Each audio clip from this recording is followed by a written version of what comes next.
सब दोस्त ठीक है। अच्छा जी, बड़ा शोर मचा होता है एसटीओ की जॉब्स का, तो वो आ गई हुई हैं। तो जो है नेक्स्ट वीडियो में जो है ईसीपी और एसडीओ की जो प्रिपरेशन है, कंबाइंड प्रिपरेशन, क्योंकि 90% सिलेबस सेम ही है, तो उसके ऊपर जो है नेक्स्ट वीडियो में मैं बात करूँगा। तो ये जो खसूसी वीडियो है ये बना रहा हूँ मैं पीपीएससी के पास पेपर्स को जो है ना, ये कैसे प्रिपेयर किया जाए ना।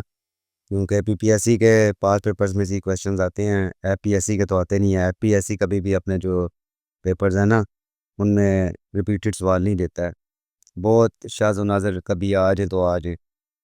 अच्छा, पीपीएससी का जो है 50 से 60 मार्क्स अभी अभी मैं आपको दिखाता हूँ, पेपर्स में जो है क्वेश्चन आए होते हैं।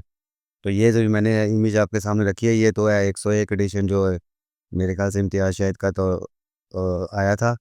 तो आप लोगों ने लेटेस्ट वाला लेना है, जो 103 के 104 अभी मेरे ख्याल से चल रहा है, जिसके अंदर 2025 के पेपर भी जो है ना, अभी तक के जो 8 महीनों में हुए हैं ना, सारे इंक्लूडेड हैं उसके अंदर। तो इसका मैं आपको बताता हूँ कि मतलब इनको प्रिपेयर कैसे करना होता है। सिंपल सी टेक्नीक है जो मैंने आजमाई थी, आप लोग ये कर सकते हैं। मतलब इसके 4 स्टेप्स, मैं इसको अगर मैं वीडियो को कंक्लूड करूँ तो 4 स्टेप्स बनते हैं। पहला स्टेप क्या है, आपने मतलब बुक लेके आ गए हैं आपके पास, ठीक है, बुक तो होनी चाहिए, वो तो एक नेसेसरी थिंग है ना। तो पहले आपने सारी मतलब जो एक पेपर है उसको पकड़ लेना है, पूरे को रीड करके जो पीछे कीज़ है ना, कीज़ की एक आपने इमेज वगैरह बना लेनी है अपने मोबाइल फ़ोन में, ताकि बारी-बारी आपको आगे पीछे ना जाना पड़े। तो वहाँ से खोल के आपने सिर्फ़ क्वेश्चन को पढ़ना है। जैसे ये क्वेश्चन नंबर 1 है, इसको आपने क्वेश्चन को पढ़ा और इसके अंदर जो 4 ऑप्शन है उसमें से आपने आंसर को बस टिक कर लेना है। उसको मेमोराइज़ करने की भी ज़रूरत नहीं है। इस तरह आपने पूरे एक पेपर को सॉल्व करना है। इसी तरह आपने पूरी बुक को जो है ना गो थ्रू कर देना है। जब पूरी बुक ख़त्म हो जाएगी, उसके बाद आपने एक हाइलाइटर ले लेना है, ठीक है? और हाइलाइटर वो 40-50 रुपए वाला नहीं लेना है जो मतलब सूख जाता है, अगले दिन ही सूखा होता है। 300-400 रुपए वाला अच्छा हाइलाइटर जो, ताकि वो पूरी बुक को एक ही आपने गो थ्रू में करना है, तो उसके लिए जो है ना मुफ़ीद रहेगा। अच्छा, जिस तरह आप ये देखें मैंने हाइलाइट किया हुआ, मतलब अब तो मुझे ये क्वेश्चंस आते हैं जिस तरह, तो ये पहले नहीं आते थे मुझे। अभी इसको मैंने हाइलाइट किया है और हाइलाइट करके मैंने सिर्फ़ उन क्वेश्चंस को आपने हाइलाइट करना है जो आपको नहीं आते हैं या जो आपको भूल जाएँगे, जिनको आपको दोबारा पढ़ने की ज़रूरत है। सिर्फ़ उनको हाइलाइट करना है, जो आपको आते हैं उनके ऊपर अपना टाइम नहीं ज़ाया करना, उनको छोड़ते जाना है। वो उनको बाद में वैसे देख लेना तो वो एक अलहदा बात है। वो वैसे ही बंदे की मेमोरी में जो है ना स्टोर होते हैं, और कुछ क्वेश्चन वैसे ही इसके अंदर अंडरस्टूड होते हैं, जिनको आप ना भी पढ़ें तो उनका जवाब बंदा दे लेता है। अब अगर ये देखें क्वेश्चन नंबर 1, 2, 3, 4 को अगर आप देख लें एज़ एग्ज़ाम्पल, 6 को देख लें, मतलब 7 को देख लें, ये क्वेश्चन मुझे नहीं आते तो इनको मैंने हाइलाइट करता गया। इसके अलावा एक और आपको इमेज दिखाता हूँ। अब ये देखें उर्दू का पोर्शन देखें, इसमें पीपीएससी में उर्दू का पोर्शन काफ़ी जो है ना मुश्किल आता है। ये देखें अब ये कुछ अदीब हैं जी, कुछ शायर आते हैं, उनके आपको पता होना चाहिए, उनकी पैदाइश और वफ़ात का भी पता होना चाहिए, उनके जो मशहूर नावल है, किताबें हैं, कुछ भी हैं, वो उनके बारे में आपको पता होना चाहिए। अगर किसी बंदा कोई कहता है जी पीपीएससी का पेपर मैं ऐसे ही उठ के जाऊँगा और अपने जो बैकग्राउंड नॉलेज है, उसकी बेस पे पीपीएससी का पेपर क्रैक कर लूँगा, तो वो उसकी जो है ना ज़िंदगी की सबसे बड़ी भूल है। पीपीएससी का पेपर नहीं पास होता, जिस बंदे को पास पेपर नहीं आते हैं, वो पीपीएससी का पेपर नहीं पास कर सकता है। ये मेरा एक्सपीरियंस है और ये मेरी इस बात से जो है ना काफ़ी लोग इत्तेफ़ाक करेंगे जो ऑलरेडी पीपीएससी के पेपर्स देते हैं। अच्छा जी, दूसरा स्टेप ये है जी, आपने हाइलाइट कर लिए। अच्छा जी, आप पूरी बुक के अंदर मतलब जितने भी आपने 2000 मेरे ख़्याल से उसके अंदर जो नया एडिशन है 2019 से लेकर 2025 तक पेपर्स हैं, तो वो आपने सारे गो थ्रू कर लिए, हाइलाइट कर लिए जो क्वेश्चंस आपको नहीं आते हैं, ठीक है? अब जो तीसरा स्टेप है उसके अंदर सिर्फ़ आपने उनको ही याद करना है, पकड़ लेना है उनको, जो आपको सवाल नहीं आते हैं उनको मारे रट्टे जो मर्ज़ी करे, समझ के करना है, जिस तरह मर्ज़ी करना है उनको आपने करना है। इस तरीके से करना है कि जब तक आपके अभी ये एसडीओ का पेपर या ईसीपी का पेपर, ये जो कमिंग जो अच्छी पोस्ट हैं उनके पेपर्स आने वाले हैं, समझ ले 2 महीने तो लग ही जाने हैं, ऑलमोस्ट 1.5 महीना लग जाना है। तो तब तक ये क्वेश्चंस आपको भूले ना, और ये हो सकता है, इतना कोई वो नहीं है, इसके लिए जो टाइम रिक्वायर है एक दिन के अंदर जो है 5 से 6 घंटे 7 घंटे रिक्वायर हैं, तब ये जाके कहीं बुक जो है ना प्रिपेयर होगी। और ये सिर्फ इतना ही पोर्शन आप यूपीएससी के लिए सिर्फ पास पेपर ही काट लेना, बाकी जो बता रहता है सब कुछ हो रहा होता है जी, 10 सब्जेक्ट उनको आपने डीपली जाना ही है, वो उनको आप डीपली ना भी जाएं, वो आपकी मर्ज़ी है, उनको आप प्रिपेयर करें तो वेल एंड गुड, अच्छी बात है। उनको आप छोड़ दें सारी बातें, सिर्फ़ इसको पकड़ लें पीपीएससी के पास पेपर को और इसके ऊपर मतलब अपनी पूरी जान लगा दें। ठीक है। तो ये पेपर आपके जो है ना पास हो सकते हैं। एसडीओ का जो पहला पेपर है वो तो एमसीक्यू बेस ही आना ना, वो तो पास होगा ही होगा। पास से मुराद होता है शॉर्ट लिस्ट होना अगले पेपर के लिए। पास पीपीएससी में 40 नंबर वाला होता है। तो वो जो पास होता है उसका मतलब होता है मेरिट में आना, शॉर्ट लिस्ट होना। खाली 40 नंबर लेने का कोई फ़ायदा नहीं है। वो उसमें 70-70 नंबर के पास लोग लेके बैठे होते हैं, उनका नाम नहीं आता है।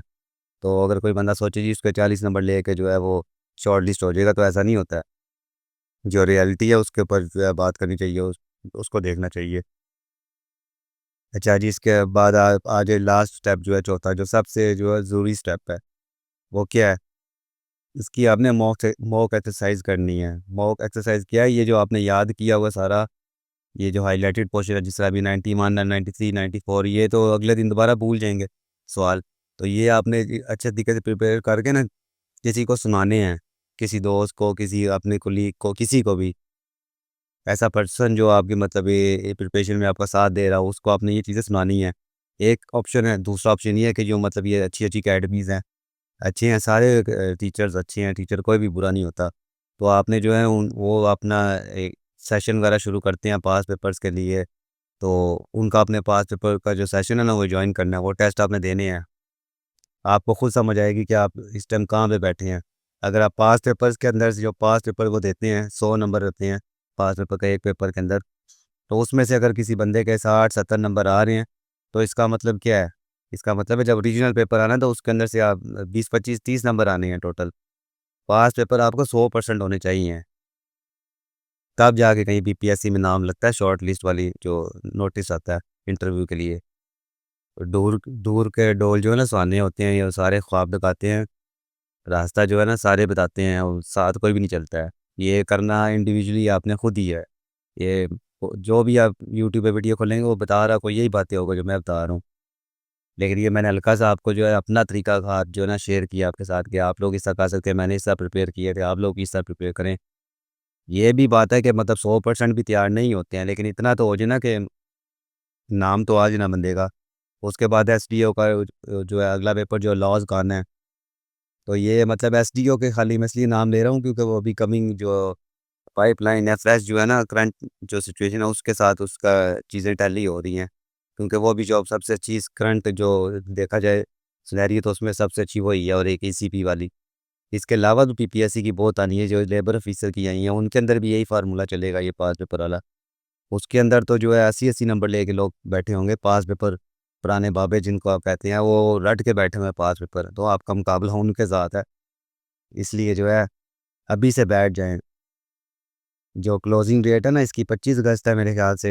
ये पीपीएससी का जो अभी ये ऐड नंबर 33 आया हुआ है, उसको नहीं देखना, अभी से बैठ के इसको पकड़ लें, रट्टे मारने शुरू करें। ये कम अज़ कम तो महीना वैसे ही लग जाएगा आपको पास पेपर को जो है तरतीब में लाते हुए। तो याद कब करेंगे आप? तो मैंने कहा ये चीज़ें आप लोगों के साथ शेयर करता हूँ। मतलब ये अब मैं क्वेश्चंस आपको रीजनल क्वेश्चंस दिखा रहा हूँ, ये पीपीएससी के, ये 2022 की है मेरे ख्याल से। अब ये एवरीडे साइंस है। एवरीडे साइंस की ये क्वेश्चन देखें आप। ये जो हम 16 साल तालीम हासिल करते हैं अपने एजुकेशनल एकेडमिक करियर में, उसमें ये सवाल कहाँ पे होते हैं? ये सवालों का उनको खुद नहीं पता होता तो वो डाले कहाँ से?